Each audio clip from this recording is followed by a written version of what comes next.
Question शुरू करते हैं। Two vectors A bar and B bar add up to a vector C bar. इसका मतलब उसने हमको डेटा कुछ इस तरीके से दिया है कि सी बार उस वक्त मिलेगा जब आप ए बार और बी बार का एडिशन करेंगे। ठीक है। When vector A bar is made 3 times as long and vector B bar is doubled in length, तो अगर हम ए बार को कर लेते हैं कितना 3 टाइम्स, तो नया वेक्टर बन जाएगा 3 ए बार, और बी बार को हम कर लेते हैं डबल, तो नया वेक्टर बन जाएगा 2 बी बार। उसने पूछा है विदाउट चेंजिंग द डायरेक्शन, आप उनके डायरेक्शन को चेंज नहीं कर रहे हैं, तो पहले इन दोनों के बीच का एंगल अगर थीटा था तो उनके मैग्नीट्यूड चेंज होने के बाद भी नोमान एंगल थीटा ही रहेगा। ठीक है। Then it is found that the vector C bar is also double. अगर हम ए को और बी को ऐसा कर लेते हैं तो हम ये ऑब्जर्व करते हैं कि वेक्टर सी बार भी डबल हो जाता है, तो उसका मैग्नीट्यूड 2c बार 2c के बराबर हो जाएगा और वेक्टर को लिखा जाएगा 2c bar without change in the direction. Resultant का डायरेक्शन में नहीं बदला। Then which of the following is true, इसमें से कौन सी चीज सही है। सो ओके, सो कंसीडर करते हैं कि सारे के सारे वेक्टर, हम पहले ऑप्शन टैली कर लेंगे। हम कंसीडर करते हैं all 3 vectors must be parallel. Consider करते हैं ये ऑप्शन सही है, उसको सही मानकर हम आगे बढ़ते हैं। अगर वेक्टर एक दूसरे के पैरेलल होंगे तो यहाँ पे वेक्टर एडिशन मैथमेटिकल एडिशन की तरह होगा।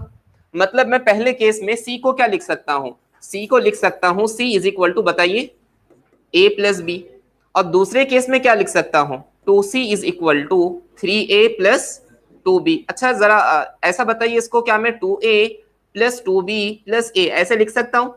ये 3a को क्या लिखा 2a प्लस a, चलता है ना। अच्छा 2a प्लस 2b क्या होगा, यहाँ के हिसाब से a प्लस b c होता है, तो 2a प्लस 2b 2c के बराबर होगा। तो यहाँ के हिसाब से देखा जाए तो ये और ये बराबर नहीं आ रहे हैं, मतलब एंगल जीरो नहीं है, वो एक दूसरे के पैरेलल नहीं है, तो ऑप्शन ए करेक्ट नहीं हो सकता। ये समझा। ठीक है, हम आगे बढ़ते हैं। B bar and C bar must be parallel to each other but A bar need not be parallel to B bar and C bar. B bar कौन, वेक्टर या रिजल्टेंट, वेक्टर। सी बार कौन, रिजल्टेंट। अब जरा ध्यान दीजिए, आपका नाम Owais है ना, इधर ध्यान दीजिए। B bar and C bar must be parallel to each other, मतलब रिजल्टेंट एक वेक्टर के पैरेलल होना चाहिए। क्या ये पॉसिबल है, हम इसको समझने की कोशिश करते हैं। मान लीजिए ये हमारा फर्स्ट वेक्टर ए बार, अगर मैं दूसरा वेक्टर थोड़ा सा भी बनाऊं तो रिजल्टेंट ए बार से ऊपर चला जाएगा और ये हमारा रिजल्टेंट पहले वेक्टर के पैरेलल नहीं बचेगा। अगर आपको रिजल्टेंट को पहले वेक्टर के पैरेलल करना है तो सिर्फ एक केस पॉसिबल है, कौन सा, पहला वेक्टर ऐसा होना चाहिए, दूसरा वेक्टर भी ऐसा होना चाहिए, तो रिजल्टेंट ऐसे मिलेगा parallel to both the vectors. और पहले केस में वो दोनों वेक्टर एक दूसरे के पैरेलल नहीं है। इसका मतलब ऑप्शन बी करेक्ट हो सकता है क्या, मैं क्या बता रहा हूं आपको समझ रहा है। ये थ्योरेटिकल क्वेश्चन मुश्किल होते हैं। ऑप्शन बी में उसने क्या बताया कि बी बार और C bar must be parallel to each other, मतलब बी बार अगर ऐसा है तो रिजल्टेंट भी ऐसा ही होना चाहिए, एक दूसरे के पैरेलल। लेकिन पॉसिबल नहीं है क्योंकि पहला ऑप्शन में तो एंगल जीरो एलिमिनेट हो गया। अगर एंगल जीरो के अलावा कुछ और है तो ये रिजल्टेंट थोड़ा भी ऐसे इंक्लाइन हुआ तो ये पैरेलल लाइन बनने के बजाय इंक्लाइन बनेगी। अब ये दो लाइन यहाँ पे इंटरसेक्ट करने वाले हैं, पैरेलल नहीं है, तो ऑप्शन बी भी करेक्ट नहीं हो सकता। ऑप्शन बी को भी एलिमिनेट कर लेते हैं। A and B must be perpendicular to each other, ये ऑप्शन हो सकता है, इस पे थोड़ा गौर करते हैं।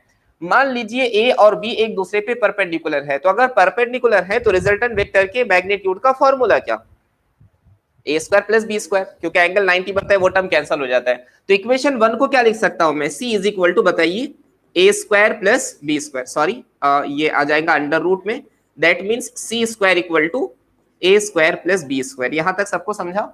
अब दूसरी इक्वेशन के ऊपर वापस आते हैं। दूसरी इक्वेशन क्या हो जाएंगी, 2c का स्क्वायर इक्वल टू बताइए 3a square plus 2b square. अब जरा देखते हैं ये बैलेंस होता है या नहीं। 3a square means 9a square, 6 नहीं होता है भाई, 3 का स्क्वायर 9 होता है, 2 स्क्वायर 4 और b स्क्वायर b स्क्वायर, ये कितना हो गया 4c स्क्वायर। अब जरा इसको बैलेंस करने की कोशिश कीजिए। 9a स्क्वायर को क्या मैं 4a square plus 4b square plus 5a square लिख सकता हूं। अब बताइए 4a square plus 4b square कितना होगा, जब a square plus b square c square है तो 4a square plus 4b square कितना होगा 4c स्क्वायर। तो ये 4c स्क्वायर और यहाँ का 4c स्क्वायर, मतलब ये दोनों इक्वल नहीं है, इसलिए ऑप्शन सी भी करेक्ट नहीं होगा, ऑप्शन डी करेक्ट होना चाहिए कि ऐसा कोई केस पॉसिबल ही नहीं है। ये समझा। हमने क्या किया, एक एक ऑप्शन को देखा, एक एक ऑप्शन कैसे इलिमिनेट हो रहा है, क्यों वो सही नहीं है वो आपको समझना है।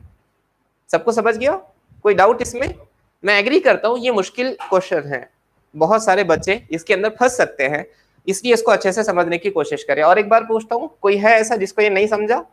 जी, क्या नहीं समझा? तीनों ही ऑप्शन नहीं समझे? बी एंड सी नहीं समझा, ठीक है जी, तो हम बी एंड सी पे थोड़ा और डिस्कस कर लेते हैं।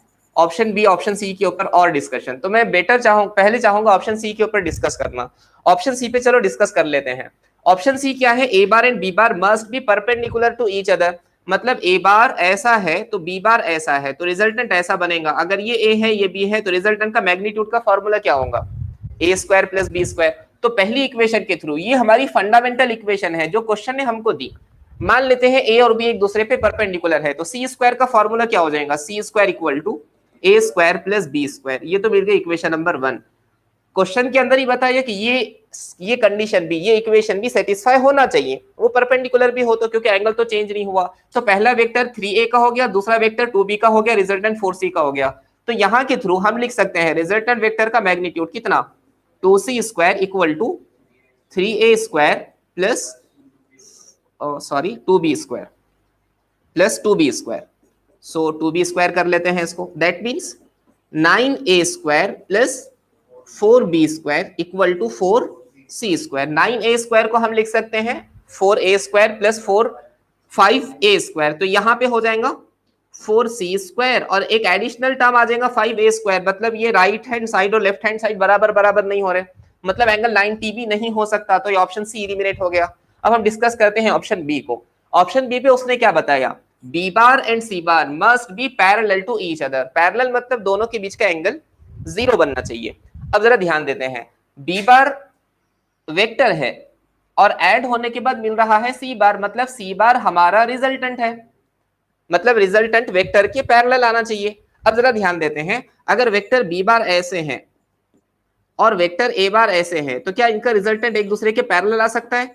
नहीं, इंटरसेक्टिंग है। इस सी बार को छोटा करो, छोटा करने के बजाय मैं इसको रोटेट करता हूं, अब रिजल्टेंट जा रहा है ऐसे, फिर ऐसे, फिर ऐसे, फिर ऐसे, मतलब सिर्फ एक केस ऐसा है जिसमें रिजल्टेंट बी बार के पैरेलल हो जाएगा। कब? जब दोनों वेक्टर एक दूसरे के 0 एंगल पर होंगे। यहां पे हमने उस ऑप्शन को एलिमिनेट कर लिया कि तीनों वेक्टर एक दूसरे के पैरेलल नहीं है। जब ये ऑप्शन करेक्ट नहीं तो ऑप्शन बी भी करेक्ट नहीं हो सकता। ओके, सो ऑप्शन बी भी करेक्ट नहीं, ऑप्शन सी भी करेक्ट नहीं, एक ही ऑप्शन बचा option D. So option D को हम चूज कर लेंगे, ऑप्शन डी यहाँ करेक्ट होना चाहिए। और कोई है जिसको समझा नहीं, कोई डाउट है इसमें?